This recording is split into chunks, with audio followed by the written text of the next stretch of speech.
Hi everyone, स्वागत करती हूँ आप सभी का आज की वीडियो में। आज इस वीडियो में हम बात करने वाले हैं एक बहुत इंपॉर्टेंट थ्योरी के बारे में जो कि आपके सीटेट एग्जाम के लिए वेरी इंपॉर्टेंट है। तो आज की जो है हमारी क्लास नंबर 6 है एंड इस क्लास में हम बात करने वाले हैं स्टीफन क्रैशन की थ्योरी के बारे में। एंड इस थ्योरी में बहुत सारे क्वेश्चंस आपके सीटेट के पेपर में आपको देखने को मिलेंगे। एंड इस वीडियो को प्लीज़ पूरा देखना क्योंकि स्टीफन क्रैशन की जो थ्योरी है जिसमें उन्होंने 5 हाइपोथेसिस की बात की थी, उन हाइपोथेसिस को यहाँ पे मैंने लिख दिया है। बहुत समय लगा के मैंने इसको लिखा है, तो ये तभी सक्सेसफुल होगा जब आप वीडियो पूरा देखेंगे एंड आपके समझ में सारी चीज़ें आ जाएंगी। तो इसीलिए पूरा इसको वीडियो को देखना। And if you are watching me for the very first time then make sure that you subscribe to my channel. And इसके अलावा जो बाकी की 5 क्लासेस हैं टॉपिक वाइज, वो आपको मिल जाएगा। प्लेलिस्ट का लिंक मैं आपको कमेंट बॉक्स में दे दूंगी, तो अगर आपको चेकआउट करना है तो डेफिनेटली आप जाइए और चेकआउट ज़रूर करिएगा, ठीक है। तो चलिए फिर अब स्टार्ट करते हैं आज की इस क्लास को। तो आज हम स्टीफन क्रैशन के बारे में जानेंगे। स्टीफन क्रैशन ने इंग्लिश के अंदर अपनी थ्योरी दी थी जिसको कहा जाता है सेकेंड लैंग्वेज एक्विजिशन थ्योरी। तो एक क्वेश्चन आता है कि सेकेंड लैंग्वेज एक्विजिशन थ्योरी किसने दी? तो सेकेंड लैंग्वेज एक्विजिशन थ्योरी दी है स्टीफन क्रैशन ने। और इसी थ्योरी के अंदर इन्होंने अपनी थ्योरी में 5 हाइपोथेसिस दिया। अब ये 5 हाइपोथेसिस क्या क्या हैं, आज की वीडियो में हम इन्हीं हाइपोथेसिस को समझेंगे, ठीक है। एक एक हाइपोथेसिस को मैं अच्छे से कोशिश करूंगी कि समझाऊं ताकि आपको सब कुछ आज की वीडियो में समझ में आ जाए।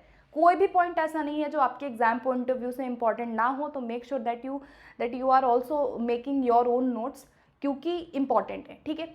चलिए अब स्टार्ट करते हैं बिना किसी देरी के, एक एक हाइपोथेसिस को समझते हैं। तो 5 हाइपोथेसिस कौन कौन से हैं? फर्स्ट नाम है एक्विजिशन लर्निंग हाइपोथेसिस, पहला। दूसरा है मॉनिटर हाइपोथेसिस। तीसरा है नेचुरल ऑर्डर हाइपोथेसिस। चौथा है input hypothesis and fifth one is effective filter hypothesis. There are 5 hypothesis. आपके सीटेट में यहाँ से क्वेश्चन आया हुआ था जहाँ पे आ गया था कि which one of the following is not mentioned in Stephen Krashen's hypothesis. तो 5 हाइपोथेसिस का नाम आपको पता होना चाहिए। अब बात करते हैं एक एक के बारे में। सबसे पहला हाइपोथेसिस आता है एक्विजिशन लर्निंग हाइपोथेसिस। यहाँ पे 2 वर्ड आए हैं, एक वर्ड है एक्विजिशन, एक वर्ड है लर्निंग। अब इसी की बात इस हाइपोथेसिस में क्रैशन ने की है। आपको पता है अर्जन क्या होता है? सभी को पता होगा कि अधिगम और अर्जन में अंतर क्या होता है। तो जो अधिगम और अर्जन में अंतर हमें देखने को मिलता है, वही अंतर स्टीफन क्रैशन ने अपनी थ्योरी में दिया। और इन्होंने क्या कहा कि हम 2 प्रकार से अपनी सेकेंड लैंग्वेज को सीखते हैं। मतलब कि हमारा इंडिपेंडेंट तरीका जो है भाषा को सीखने का, वो 2 प्रकार से होता है। कोई भी व्यक्ति अपना जो सेकेंड लैंग्वेज सीख रहा है उसको 2 प्रकार से सीखता है। ये आपके सीटेट में आया हुआ क्वेश्चन है कि किस हाइपोथेसिस में ये कहा गया कि इंडिपेंडेंटली हमारी जो सेकेंड लैंग्वेज है वो 2 प्रोसेसेस से होती है। First one is acquisition process, second one is learning process. ये क्वेश्चन सीटेट में आया हुआ है, इसीलिए बार बार इसको एम्फसाइज कर रही हूँ मैं। तो इन्होंने इस हाइपोथेसिस में एक्विजिशन और लर्निंग के बारे में डिफरेंस बताया था। इन्होंने बोला कि हमारी जब भी हम कोई भाषा सीखते हैं वहाँ पर अगर हम उसको एक्विजिशन कर रहे हैं तो ये कैसा प्रोसेस होता है, हमारा सबकॉन्शियस होता है। मतलब हम पूरी तरीके से अवेयर नहीं होते, हम जाने अनजाने में अपने वातावरण, अपने घर, अपने नेचुरल सराउंडिंग से उस भाषा को सीखते हैं। तो ऐसी भाषा जहाँ पर आप क्या कर रहे हैं, उस भाषा को एक्वायर कर रहे हैं, आप उस भाषा को सबकॉन्शियसली सीख रहे हैं, तो वो एक्विजिशन होता है। लर्निंग के बारे में कहा कि लर्निंग क्या होती है, on the other hand learning is conscious. जहाँ पे बच्चे को मालूम है कि वो लर्न कर रहा है, उसको पता है कि वो क्या सब्जेक्ट पढ़ रहा है, उसको मालूम है कि उसको टेस्ट देना है, इसीलिए वो रूल को भी पढ़ता है।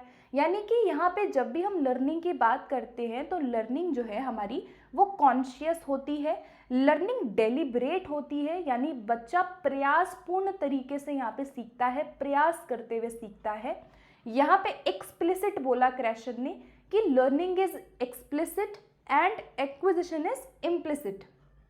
एक्विजिशन क्या है, इम्प्लिसिट होती है, और लर्निंग क्या है, एक्सप्लिसिट है, जो बाहरी है, यानी कि जो रूल पे आधारित है। जो हम याद कर रहे हैं चीज़ों को, तो एक्सप्लिसिट बोला लर्निंग को। एक्विजिशन नेचुरल इनफॉर्मल होती है, पता होगा सभी को। एंड लर्निंग क्या होती है, जहाँ पे हम रूल की बात करें तो लर्निंग में हम क्या करते हैं, किसी भी भाषा में रूल को, उसकी ग्रामर को फॉर्मल तरीके से सीखते हैं। तो एक्विजिशन लर्निंग हाइपोथेसिस में क्रेशन ने एक्विजिशन और लर्निंग दो प्रोसेसेस की बात की और इन्होंने कहा कि हम किसी भी भाषा जो हम सीखते हैं, जो हम अपनी दूसरी भाषा सीखते हैं, उसमें हम इन दोनों प्रोसेसेस से सीखते हैं। तो यही बात आपको इसमें याद रखनी है, यही होता है एक्विजिशन लर्निंग हाइपोथेसिस। अब इसमें एक बात क्रेशन ने मुख्य रूप से बोली है, क्रेशन ने कहा कि acquisition is more important than learning. इसमें से सबसे अच्छा किसको माना उन्होंने, एक्विजिशन को माना। तो इनकी थ्योरी का आधार था कि जो एक्विजिशन होता है, अर्जन होता है, वो लर्निंग से एक ज़्यादा अच्छा, लर्निंग से ज़्यादा पावरफुल माना जाता है। ठीक है, उसके बाद चलते हैं अपने अगले हाइपोथेसिस की तरफ। दूसरा हाइपोथेसिस आता है जिसको कहा जाता है मॉनिटर हाइपोथेसिस। ठीक है, अब इसको ध्यान से समझना, आ जाएगा समझ में। ठीक है, जो बेसिक बात है वो बस आपको समझ में आनी चाहिए। मॉनिटर हाइपोथेसिस में कहा गया है कि learners are able to edit और सेल्फ मॉनिटर देयर लैंग्वेज। कहने का मतलब है, यहाँ पे वर्ड पे फोकस करिए आप, मॉनिटर कहा गया है। मॉनिटर का मतलब है कि जैसे हम अपनी भाषा को मॉनिटर करते हैं, जैसे मान लीजिए आप इंग्लिश सीख रहे हैं, मैं इंग्लिश सीख रही हूँ, तो मैं अपने तरीके से उस चीज़ को लर्न करूँगी, कॉन्शियसली रूल को सीखूंगी, लर्न करूँगी, यानी कि मैं कॉन्शियसली डेलिबरेटली रूल को, ग्रामर को फॉर्मली सीखूंगी, है ना। मैं इंग्लिश सीखने के लिए लर्निंग का सहारा लूँगी। ठीक है, अब देखो क्या है, वहाँ पे हम अपनी लर्निंग को मॉनिटर भी करते हैं, इसी को मॉनिटर हाइपोथेसिस कहा गया।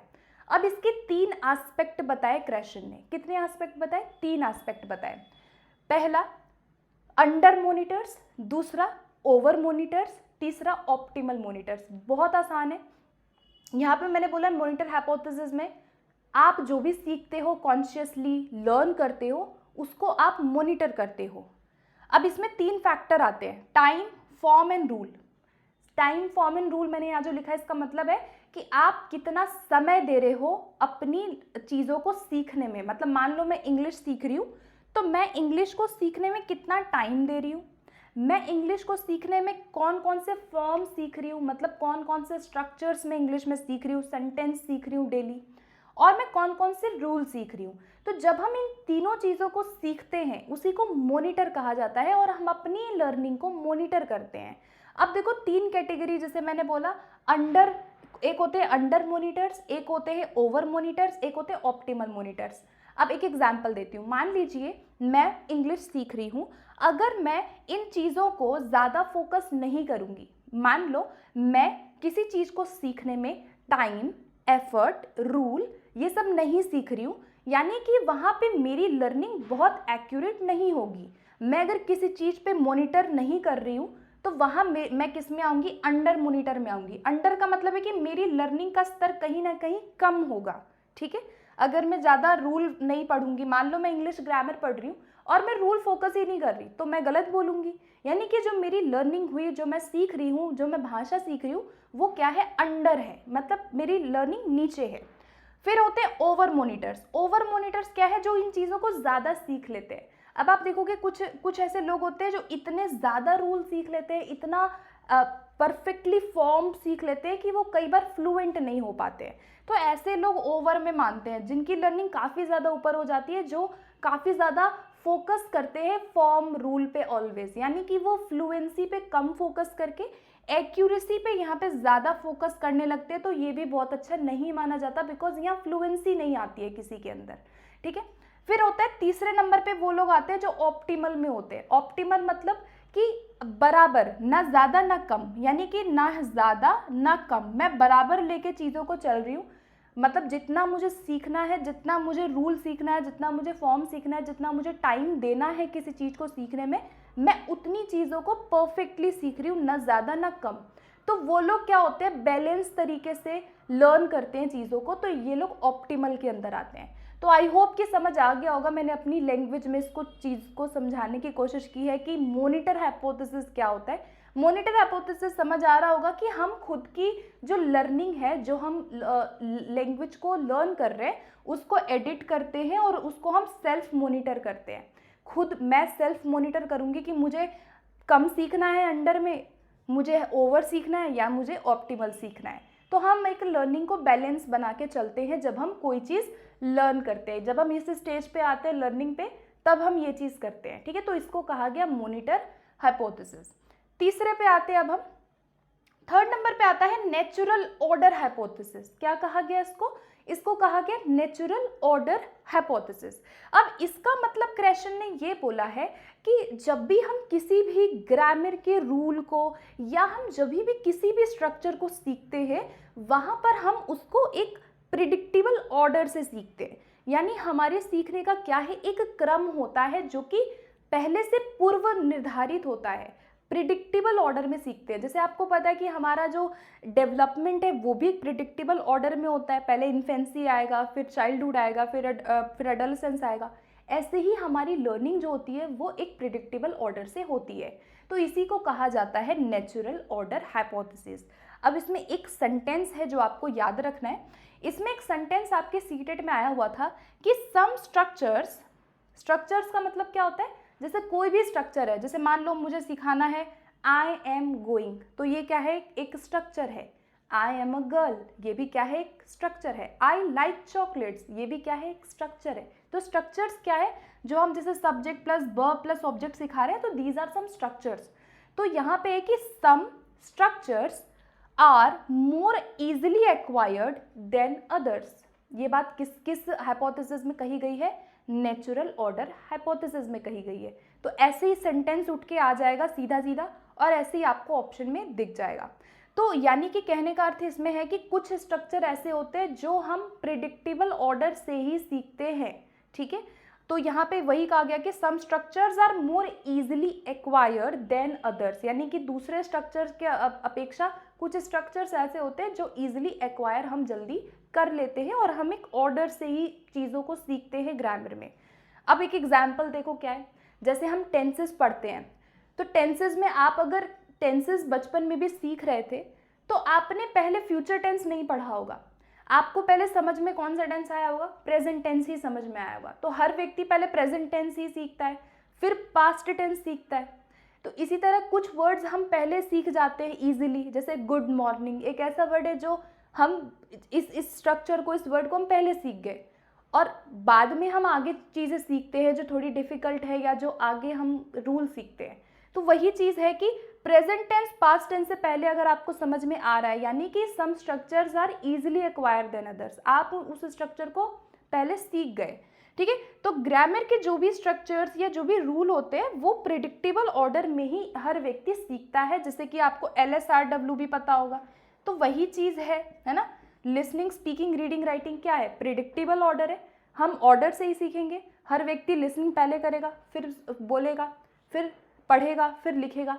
तो यही इसी को कहा गया है नेचुरल ऑर्डर हाइपोथेसिस, यानी हम स्ट्रक्चर्स को एक प्रिडिक्टेबल ऑर्डर में पूर्व निर्धारित के साथ, क्रम के साथ हम किसी भी चीज़ को सीखते हैं, ठीक है। सो आई होप कि ये 3 अभी तक आपको क्लियर हो गए होंगे। अगर ये 3 क्लियर हो गए तो ये 2 भी आ जाएंगे अब, ठीक है। पहले हमने क्या देखा, एक बार रिवाइज करते हैं। एक्विजिशन लर्निंग हाइपोथेसिस, जिसमें क्रेशन ने कहा कि हम भाषा सीखने के लिए 2 प्रोसेसेस को यूज़ करते हैं, एक अर्जन और एक अधिगम, जिसमें से अर्जन जो है वो ज़्यादा अच्छा होता है। दूसरा हमने देखा monitor hypothesis, how we are monitoring our learning, वो है मॉनिटर हाइपोथेसिस, ठीक है। उसके बाद तीसरा क्या था, नेचुरल ऑर्डर हाइपोथेसिस, कि कोई भी स्ट्रक्चर आप सीखते हो वो हम एक क्रम से ही हम उसको सीखते हैं, उसको एक्वायर करते हैं, ठीक है। अब हम चलते हैं अपने फोर्थ स्ट्रक्चर की, फोर्थ हाइपोथेसिस की तरफ। तो फोर्थ हाइपोथेसिस जो है इसको कहा जाता है इनपुट हाइपोथेसिस। ये जो है वेरी वेरी इंपॉर्टेंट है, पूरी की पूरी थ्योरी में सबसे इंपॉर्टेंट यही है जहाँ से क्वेश्चन डेफिनेटली आएगा, ठीक है। तो आइए इसको समझते हैं। अब देखो, इनपुट हाइपोथेसिस में क्रेशन बोलते हैं कि human acquire language by comprehensible input. जो भी हम भाषा सीखते हैं, आप कोई भी लैंग्वेज को सीख रहे हो, उसको सीखने के लिए आपको किसकी ज़रूरत पड़ती है, हमेशा कॉम्प्रिहेंसिबल इनपुट की ज़रूरत पड़ती है। तो इन्होंने एक टर्म इसमें दिया था जिसको कहा जाता है कॉम्प्रीहेंसिबल इनपुट। तो कॉम्प्रीहेंसिबल इनपुट जो है वो इनपुट हाइपोथेसिस के अंदर आता है। पहला पॉइंट ये याद रखना। अब देखो ये है क्या, हमें कॉम्प्रीहेंसिबल इनपुट की जरूरत पड़ती है, ऐसा कहा क्रैशन ने। तो अब ये कॉम्प्रीहेंसिबल इनपुट क्या होता है तो देख लेते हैं इसको। यहां पे देखो इन्होंने एक फॉर्मूला दिया था, ठीक है, जिसको कहते हैं I+1। क्या बोलते हैं इसको? I+1 बोलते हैं। ये सीटेट एग्जाम में I+1 पूछा गया है, ठीक है। जो जो यहाँ लिखा है सब कुछ एग्जाम में आया हुआ है, तो ध्यान से समझो। पहले मैंने बोला कि ह्यूमन जो है, हम लोग भाषा एक्वायर करते हैं किससे? कॉम्प्रिहेंसिबल इनपुट से। इन्होंने एक फॉर्मूला दिया I+1। I क्या है? I का मतलब होता है जो करंट लेवल है बच्चे का, किसी छात्र का करंट लेवल जो है, जो प्रेजेंट लेवल है। जैसे मान लो यहाँ पे कोई छात्र है, इसका जो प्रेजेंट लेवल है जो इसको आता है उसको कहा जाता है I। और 1 का मतलब यहाँ पे क्या है? 1 का मतलब होता है लैंग्वेज इनपुट, जो हम इनपुट दे रहे हैं उसका मतलब होता है 1, ठीक है। अब इनपुट का मतलब समझा देती हूँ। इनपुट मतलब क्या होता है? इनपुट मतलब कोई भी मटेरियल, कोई भी आप उनको हेल्प दे रहे हो, कोई भी आप बच्चों को सपोर्ट दे रहे हो, वो सब इनपुट में आएगा। कोई भी एक्टिविटी आप करा रहे हो, ये सब इनपुट का पार्ट है। इनपुट मतलब कोई मटेरियल, कोई सपोर्ट, कोई एक्टिविटी, कोई भी चीज़ है जो मैं स्टूडेंट को दे रही हूँ, which is called language input, ठीक है। अब I का मतलब क्या था? जो बच्चे का करंट लेवल है। और 1 का मतलब क्या था? जो मैं उनको इनपुट दे रही हूँ, इसी को कहा जाता है कॉम्प्रिहेंसिबल इनपुट। अब इसमें ये बोला इन्होंने, सीधा इनका कहने का अर्थ ये था कि जो बच्चे का करंट लेवल है ना, जैसे I+0, यानी कि I क्या है यहाँ पे? करंट लेवल है जो बच्चे का, उससे हमें एक लेवल थोड़ा सा ऊपर उठ के उसको हमें इनपुट देना चाहिए, उसको हमें सपोर्ट देना चाहिए। तो इसको बोला गया I+1।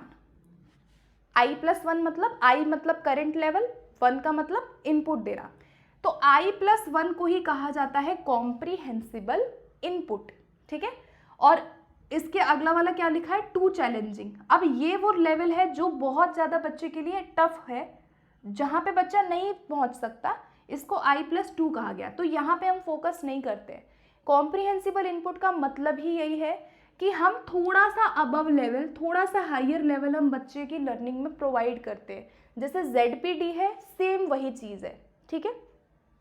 तो यहाँ पे है कि थोड़ा हायर लेवल पर, थोड़ा सा अबव लेवल पर हम बच्चों को इनपुट प्रोवाइड करते हैं, इसी को कॉम्प्रिहेंसिबल इनपुट कहा जाता है।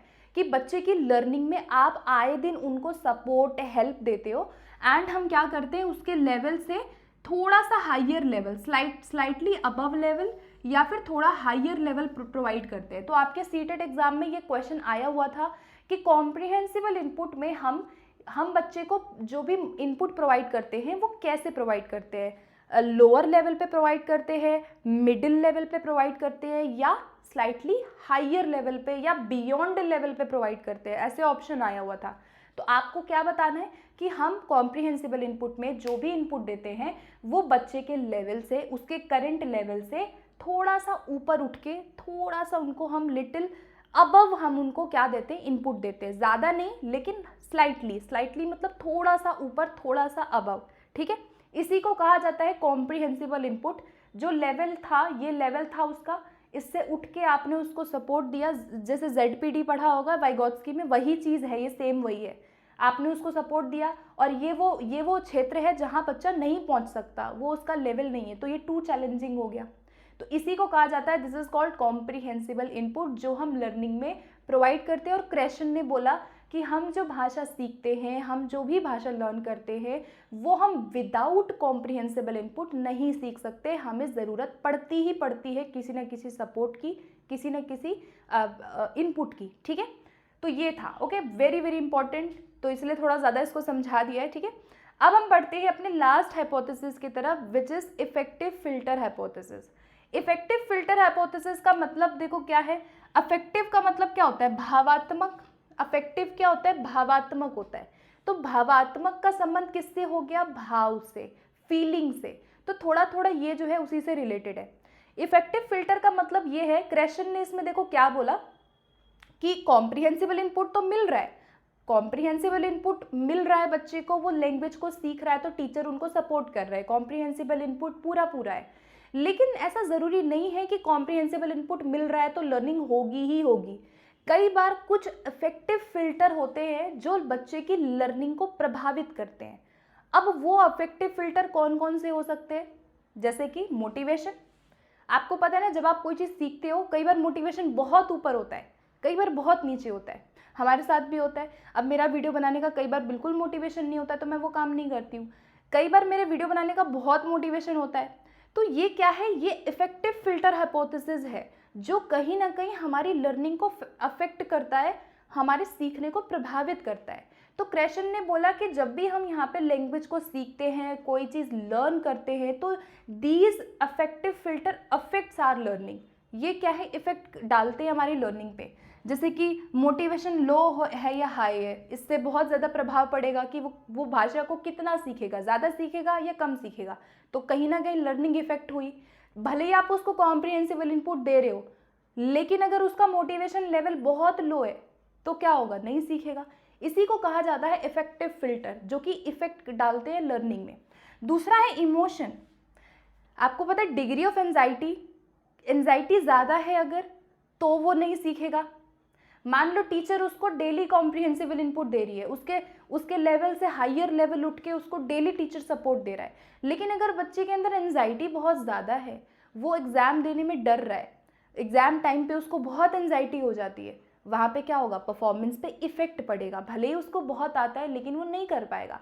तो ये क्या है, इफेक्ट डालता है हमारे सीखने पे। जैसे कि उसका इमोशन क्या है, इमोशनल, वो कितना इमोशनल है, एंजाइटी ज़्यादा हो रही है कम हो रही है, चिंता कितनी हो रही है उसको।